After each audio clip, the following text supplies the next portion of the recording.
On n'est pas obligé d'aimer un homme pour apprendre à imposer le respect. Vladimir Poutine divise, mais une chose est sûre, personne ne le prend à la légère. Il a compris une vérité brutale. Dans un monde de faibles, seul le calme froid est une arme de domination massive. Aujourd'hui, je te montre 3 leçons de comment Vladimir Poutine a réussi à imposer le respect. Donc écoute bien la vidéo jusqu'à la fin.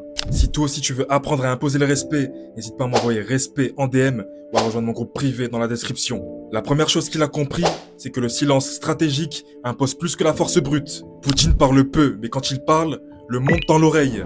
Il ne s'agite pas et il ne cherche pas à convaincre. Il laisse le silence créer la tension. Il maîtrise l'art de la retenue et dans un monde bruyant, la retenue attire l'attention. Vous pouvez nous donner une réponse? Je vous répondrai sans détour. Personne n'aurait pu intervenir. Ni nous, ni aucune équipe étrangère. Je vous dis les choses telles qu'elles sont. Comprends qu'un homme qui parle peu laisse les autres révéler leurs failles. Alors utilise le silence comme une arme. Plus tu laisses les gens combler le vide, plus tu les contrôles. La deuxième chose, c'est qu'il adopte une posture froide. Et une posture froide est synonyme d'aura de pouvoir. Quand Poutine rentre dans une pièce, il n'a pas besoin de sourire, ni de crier, ni de plaire. Il reste impassible. C'est vous qui avez formé ce gouvernement.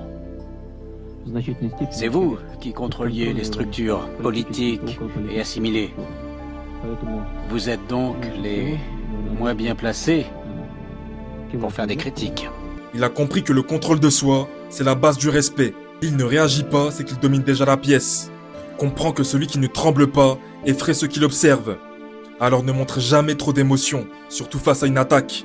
Et la troisième chose, c'est qu'il choisit ses combats, il frappe au bon moment et de manière décisive. Poutine ne se disperse pas, il agit rarement, mais quand il agit, c'est décisif. Comprend que le respect vient de la précision et pas de la quantité.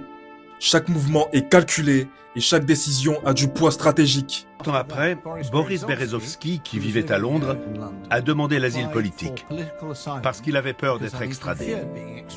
La Russie a effectivement demandé son extradition.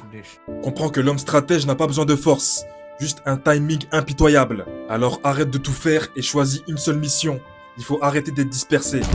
Sois patient, accumule des pions et joue le bon coup au bon moment.